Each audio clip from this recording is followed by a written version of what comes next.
On the night of October 12, 1998, Elias March left the only bar in his sleepy hometown and stepped into the biting cold. He walked the same cracked sidewalk he'd known since childhood, past shuttered storefronts, hollow alleyways, and the dim glow of flickering street lamps. No one saw him again after 11:43 p.m.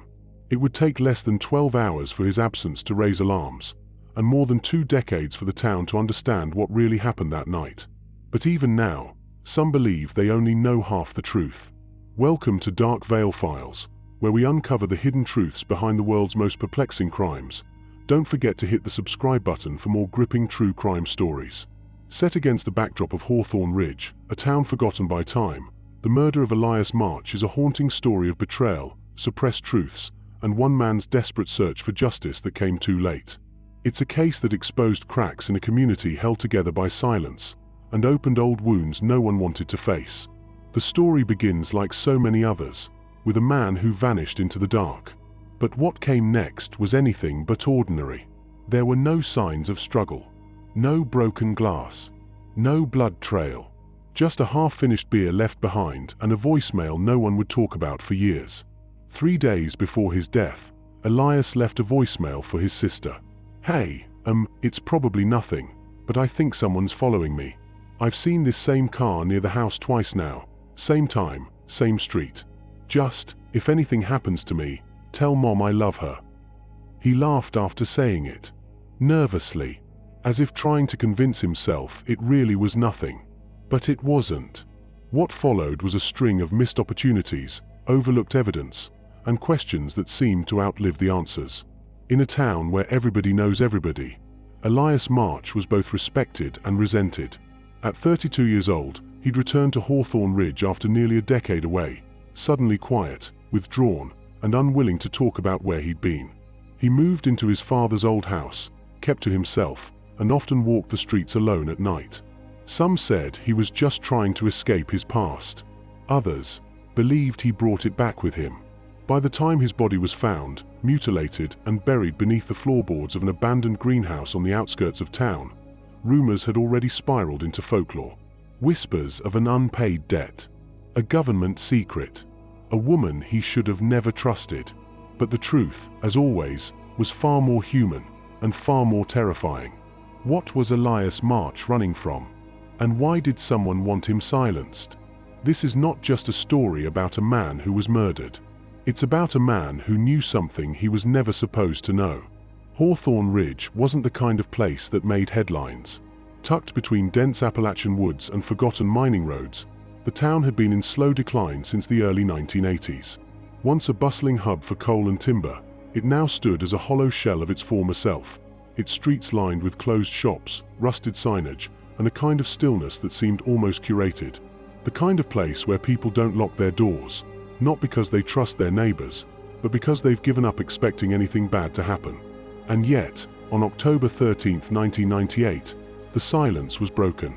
At 8:14 a.m., a call came through to the Hawthorne Ridge Sheriff's Department from Lydia March. Her voice was calm, but strained, almost rehearsed. "My brother didn't come home last night. He never does that."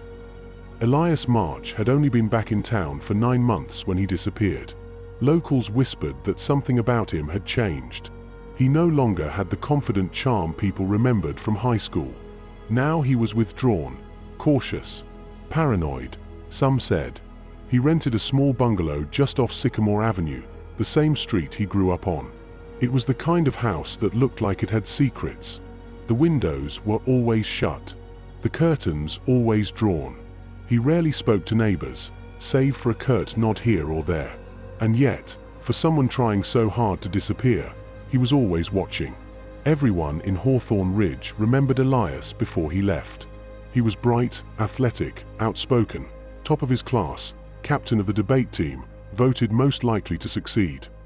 But after his graduation in 1984, Elias vanished without a word. No college, no job, no trace, just gone.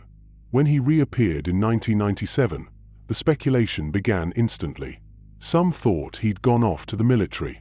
Others were convinced he'd been in prison. A few claimed he'd joined a cult out west. Whatever the truth was, Elias refused to talk about it, even to his sister. He got a job at a local mechanic shop.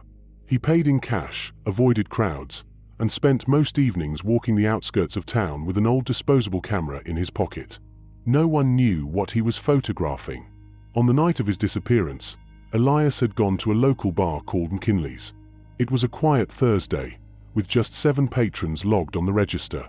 Elias arrived shortly before 9 p.m., ordered a single beer, and sat at the far end of the bar. He spoke briefly to the bartender, made a phone call from the payphone, and left a 20 on the counter. At 11:43 p.m., the bartender watched him walk out the door. He didn't seem in a hurry, just lost in thought. No one followed him out. Or so it seemed. By the next morning, Elias still hadn't come home. Lydia March knew something was wrong.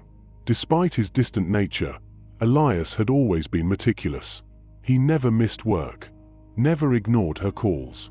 The sheriff's department opened a missing person report, but it didn't carry much urgency. After all, Elias was a grown man. No signs of foul play, no break-in, no threats. He simply vanished. Deputy Carl Owens would later admit, "At first, we figured he just walked off for a few days. Maybe he had something to clear his head. Hell, maybe he got drunk and ended up sleeping it off in the woods." But something about the house unsettled him. The fridge was stocked, his bed made, his car still parked outside.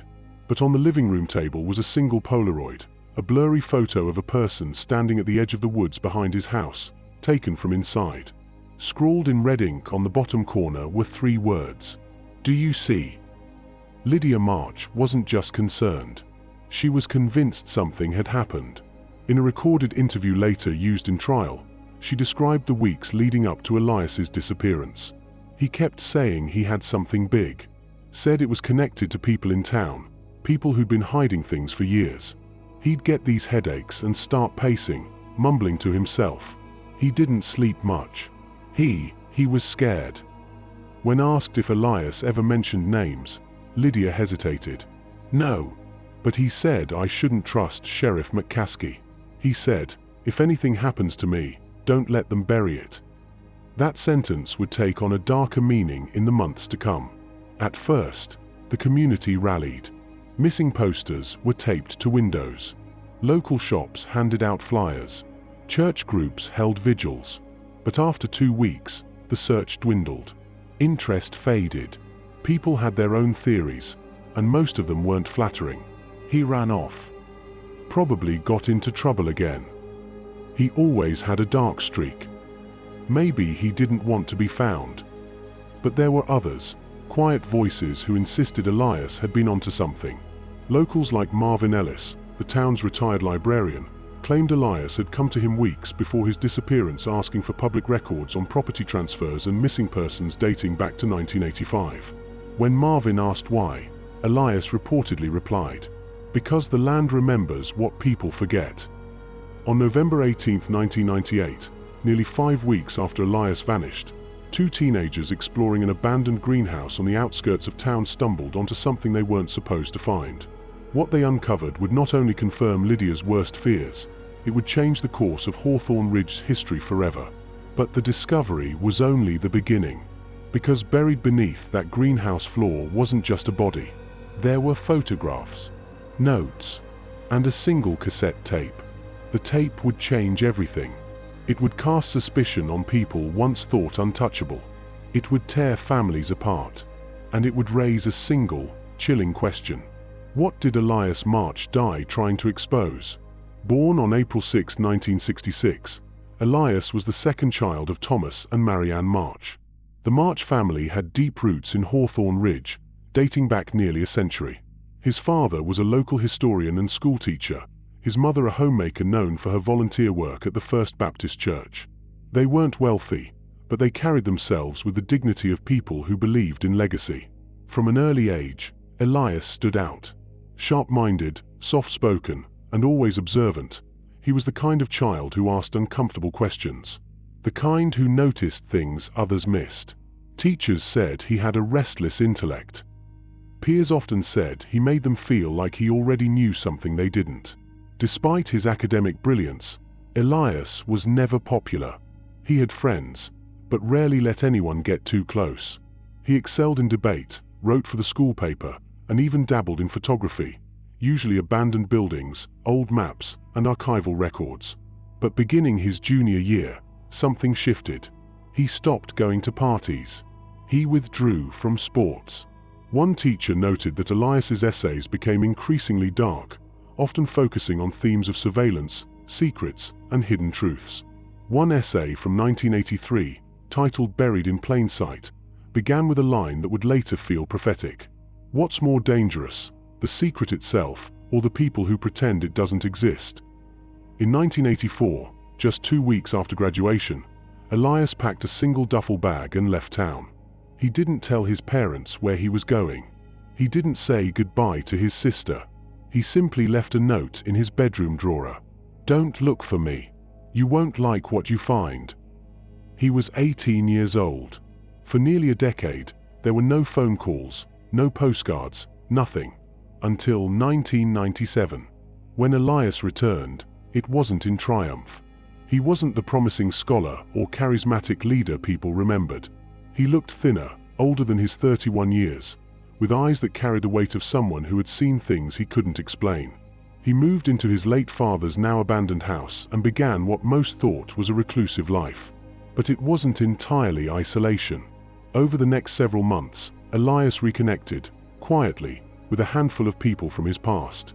He visited Marvin Ellis, the retired librarian. He reached out to Ms. Veronica Hale, his former high school debate coach.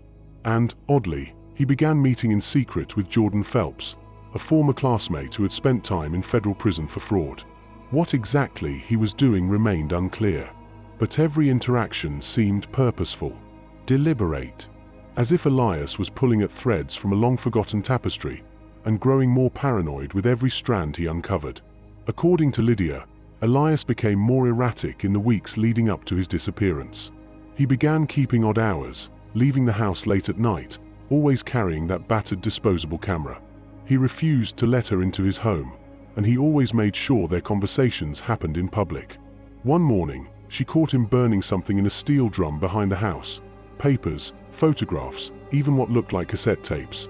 When she confronted him, he said only, "Some things don't deserve to be found." But others did. He told her he was close, that he had finally connected the names. When Lydia pressed him for details, he just stared at her and said, "If I tell you, you won't sleep again." That was October 9th, 3 days before he disappeared. By the time Elias was reported missing, Sheriff Grant McCaskey led the investigation. A third-generation lawman with a decorated service record and a reputation for swift justice, McCaskey took a formal approach but remained publicly unconcerned. "There's no evidence of foul play at this time," he told reporters. "Mr. March is an adult, and adults have the right to go off the grid." But behind closed doors, deputies weren't so sure. Deputy Carl Owens, in a confidential statement later leaked to the press, described the scene inside Elias's home as off. There was no forced entry, no signs of violence, but every mirror in the house had been covered with black cloth, every window nailed shut. In the corner of the basement, someone had drawn a crude map of Hawthorne Ridge on the concrete wall, with a single word scribbled in red at the center: "Below." What many people didn't know, at least not right away, was that Elias wasn't the first to vanish from Hawthorne Ridge under strange circumstances. Between 1985 and 1994, there were 3 other missing persons cases, all unsolved. Adam Weaver, a 19-year-old construction worker last seen on his way to a job site on county land. Jenna Cook, a 22-year-old student journalist investigating local corruption. Walter Donnelly, a retired town surveyor who told neighbors he was sitting on something big. Elias had files on all 3. Notes, articles, even old phone records. Each name was circled in blue ink, with one recurring phrase written beneath: "They knew. So do I." When the connection became public, everything changed. People who once dismissed Elias as unstable began to question their own assumptions. Businesses started pulling security footage. Old acquaintances came forward with stories of late-night phone calls, odd requests, and veiled warnings Elias had made in the months prior. Even Sheriff McCaskey found himself under scrutiny. A series of redacted internal memos revealed that Elias had filed multiple FOIA requests, all relating to land acquisition deals signed off by the sheriff's office in the mid-80s. Land that included the greenhouse where Elias's body was eventually found. The case was no longer about a missing man. It was about what he had uncovered and why it got him killed. Because when authorities found Elias March, they didn't just find a body. They found evidence of a cover-up that went far deeper than anyone expected. And it all started with a single cassette tape, labeled only with a date. April 3, 1986. It was October 24, 1997, 12 days after Elias March was reported missing, when an anonymous tip led deputies to the outskirts of Hawthorne Ridge to an abandoned property known as Wexler Farms. Once a flourishing agricultural business, it had been closed for nearly a decade after the mysterious fire that gutted its processing facility. The greenhouse still stood, overgrown and covered in mildew. Inside, beneath a patch of recently disturbed soil, officers found a shallow grave. The body was in an advanced state of decomposition, but dental records confirmed it was Elias. The coroner listed the cause of death as blunt force trauma to the head, with multiple post-mortem injuries suggesting an attempt to disfigure the remains.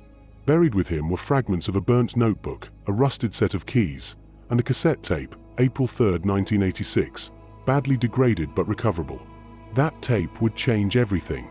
The audio begins with static, followed by the sound of Elias's voice, younger, uncertain. "This is Elias March. If you're listening to this, it means I didn't do what I said I would. Or maybe I did, and someone stopped me. Either way, you need to hear this." The rest of the tape contains what appears to be a recorded conversation. Elias, then 20, speaking with someone he refers to only as Red. Their dialogue suggests a conspiracy involving the misappropriation of town funds, illegal dumping of chemical waste, and bribery of public officials. The most chilling section comes 17 minutes in. Red, you were never supposed to find this. Elias, you think people won't care. They will once they hear the tape. Red, you won't live long enough to play it. This wasn't just evidence. It was a warning. It didn't take long for suspicion to fall on Sheriff McCaskey. Elias had filed over a dozen FOIA requests targeting McCaskey's tenure as deputy during the 80s. Several of those requests were denied under sealed authority. Investigators found bank records showing large unexplained deposits into McCaskey's personal account between 1985 and 1987. During the same period, the Wexler farmland was rezoned for municipal storage, then quietly sold to a private shell company. There was also the matter of motive. McCaskey had publicly downplayed Elias's disappearance, even discouraging a formal search. And then there was the biggest red flag. Surveillance logs showed McCaskey's patrol vehicle within 500 feet of the greenhouse the night Elias was believed to have died. When questioned, McCaskey claimed he was investigating a separate call. That call, however, was never logged. Despite all this, no charges were filed. Then there was Jordan Phelps, Elias's former classmate turned ex-con. Phelps had once served 18 months for wire fraud. Upon Elias's return to town, the two men met at least 6 times, according to security footage and local witness reports. No one knew what they discussed, but shortly after Elias's death, Phelps fled the state. Authorities tracked him down in Baltimore, where he was living under an alias. In an interrogation, Phelps admitted Elias had come to him seeking help connecting financial dots, shell companies, fake charities, campaign funds. Phelps said Elias believed town officials had funneled cleanup funds into offshore accounts, and that Elias was trying to build a chain of proof. But most damning of all, Phelps claimed Elias had planned to mail copies of the tape to 3 journalists, including one who had mysteriously died in a car crash in 1987. When asked why he didn't go to police, Phelps shrugged. He said the cops were in on it. "I didn't want to end up like the others." He was never charged in connection with Elias's murder, but the implication was clear. Elias had enemies. Powerful ones. Inside Elias's home, investigators found a locked drawer.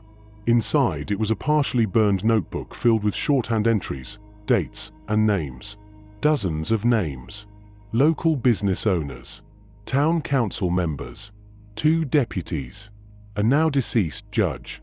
At the bottom of one page was was a single phrase scrawled in red ink. They cleaned the soil but never touched the roots. But the final pages of the notebook were missing, torn out. It would take a month before their location was revealed, and not by investigators. On November 21st, Lydia March, Elias's sister, contacted the press. She revealed that a week before Elias's disappearance, he handed her an envelope with strict instructions. "Don't open it unless something happens to me." Inside were the final pages of the notebook, including hand-drawn maps, a list of chemical compounds, and coordinates pointing to a dry well on the Wexler property. The implications were explosive. The well had been sealed in 1986, the same year Elias recorded his tape. When environmental experts were brought in to investigate, they found traces of methyl mercury and other toxins, long banned by the EPA. The town's water supply had run dangerously close to contamination, and someone had gone to great lengths to cover it up. The final name to surface was one few had expected: Vernon Stokes, president of the now-defunct Wexler Farms. Stokes had all but disappeared after the 1989 fire, but after forensic accountants followed the money trail, they discovered that several of the shell companies Elias tracked were tied to Vernon's son, under an alias.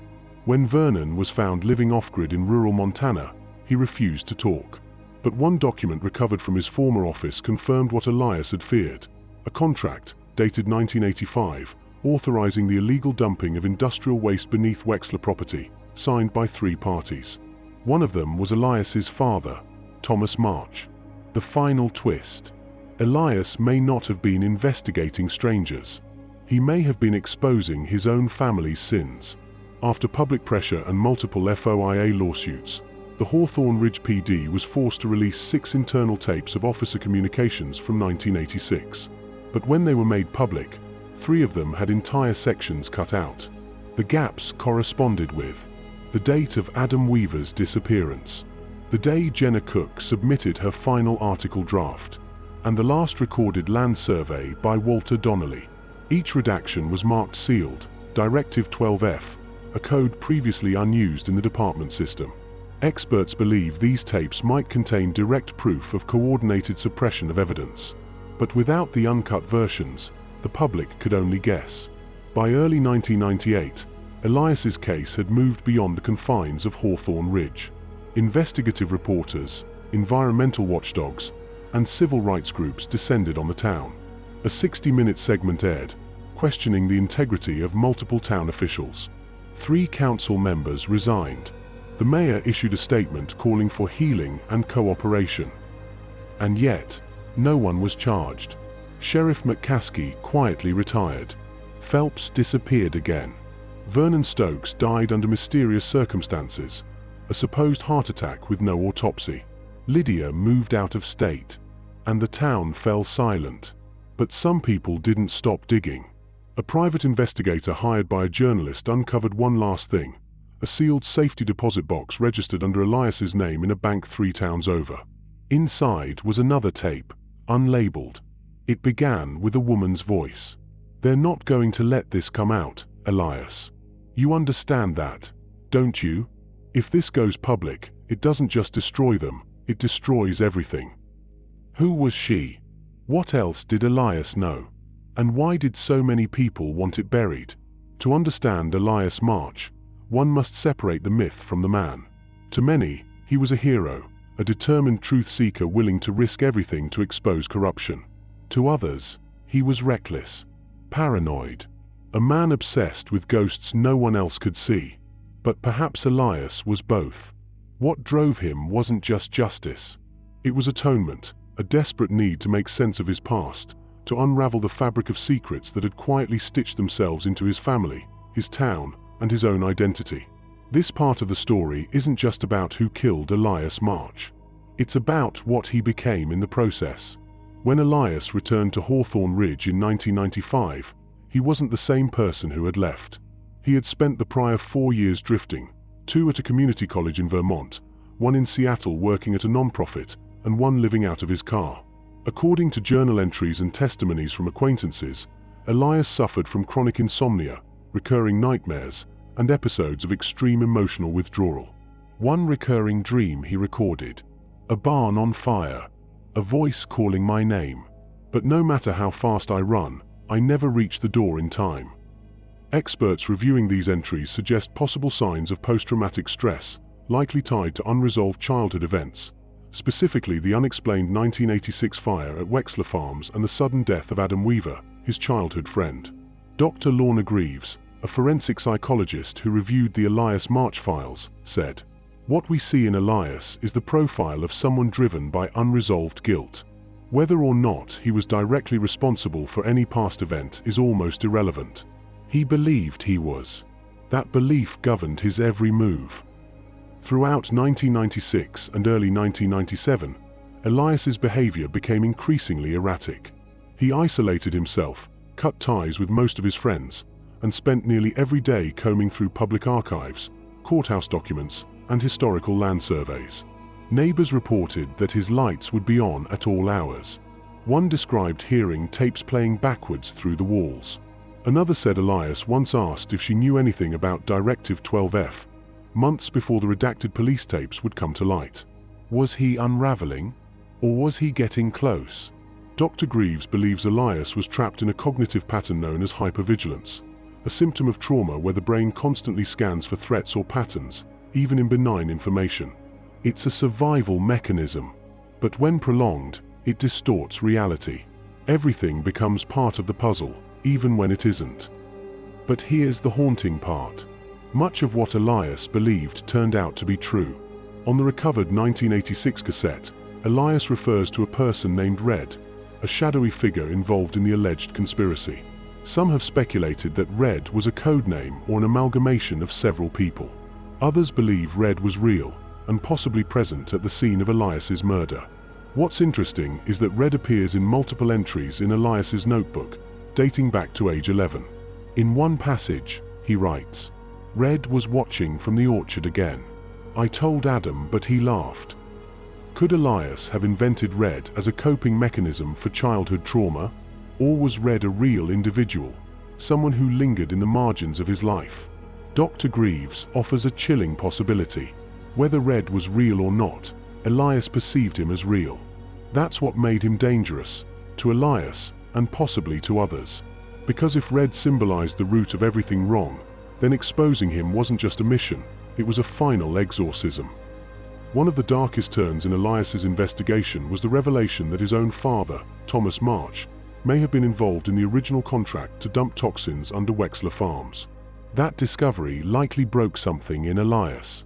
In a final letter to his sister Lydia, dated 4 days before his death, Elias wrote, "I keep thinking of Dad's hands. How steady they were. How sure. I thought he was the best man I'd ever know.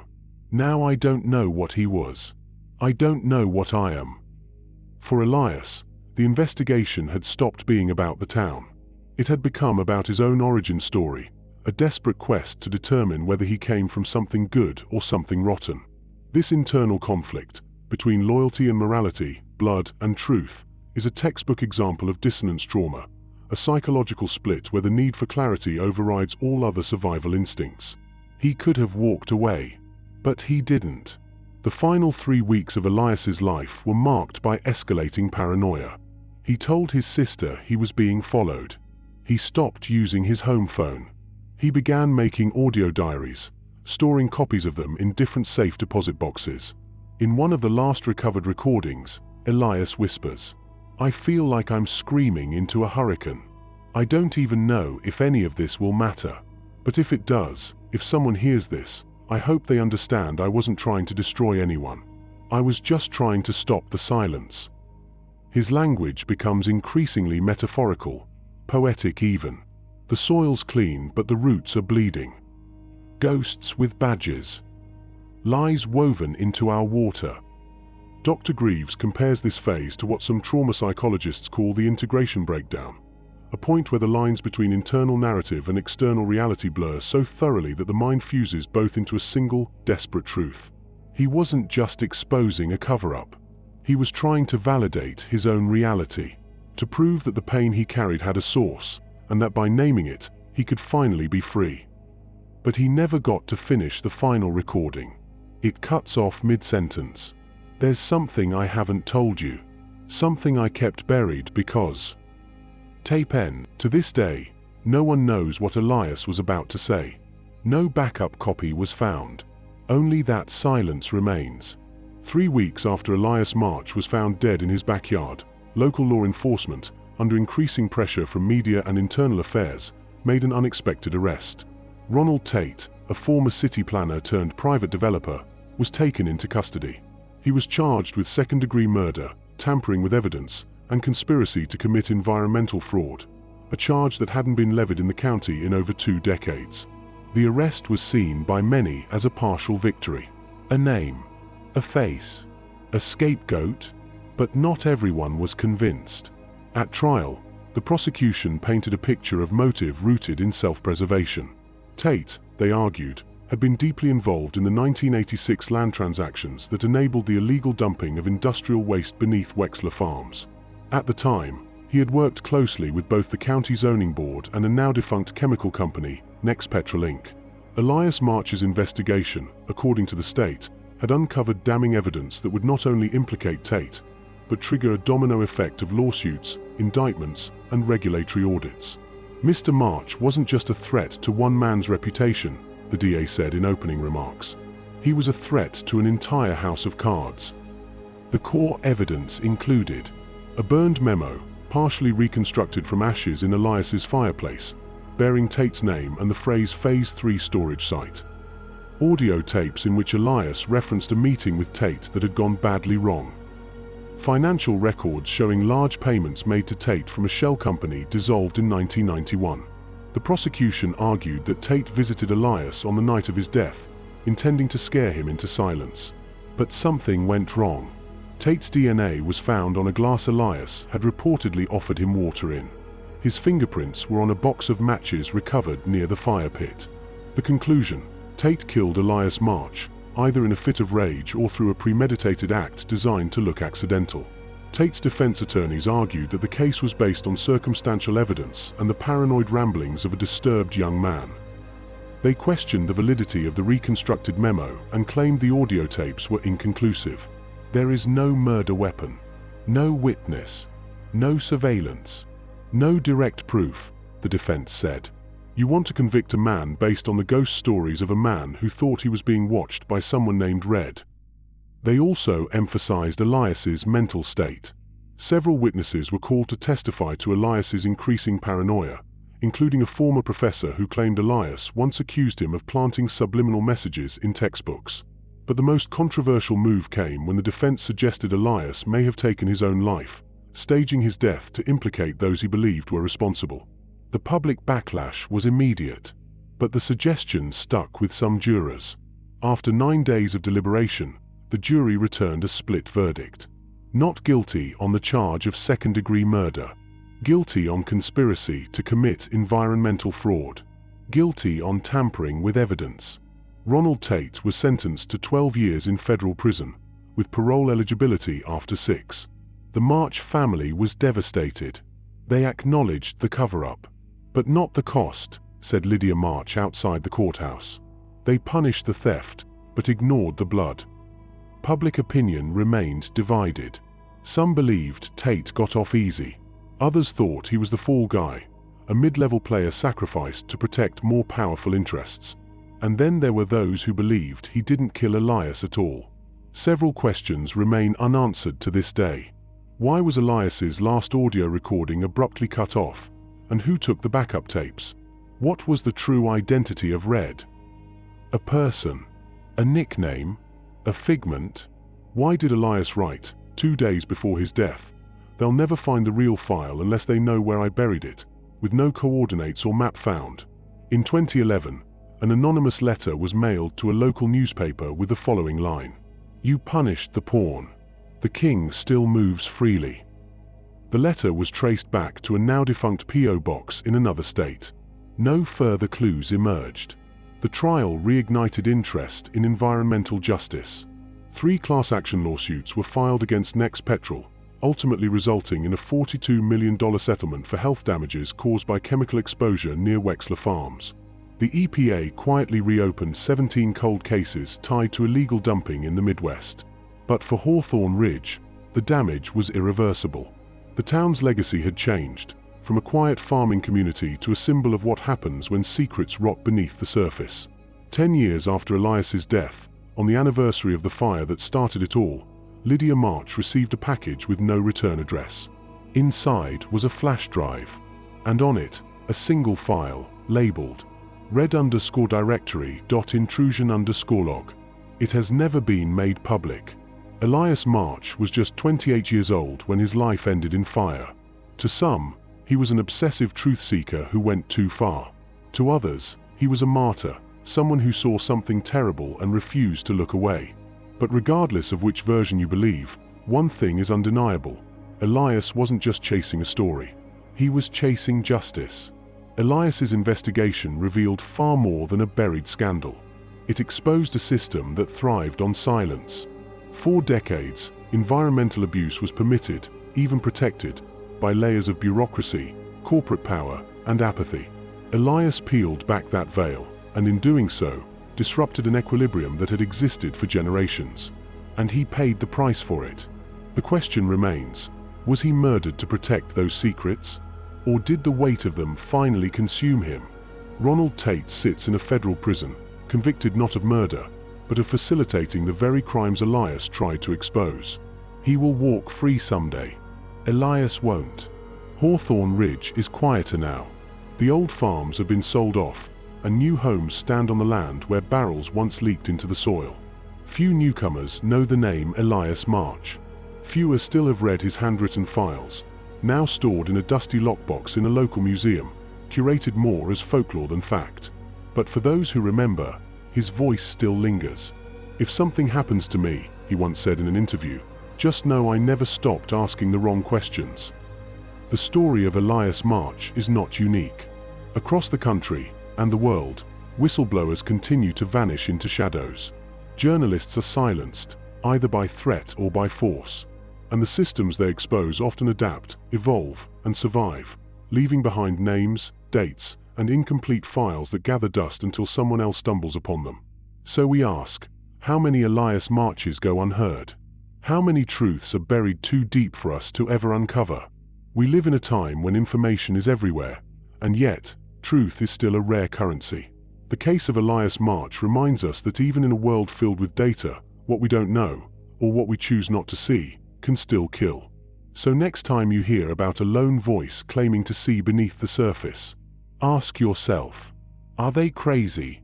Or are they the only one who's finally telling the truth? You've been watching Dark Veil Files. If this case moved you, subscribe to Dark Veil Files for more gripping true crime stories and uncover the truth behind the silence.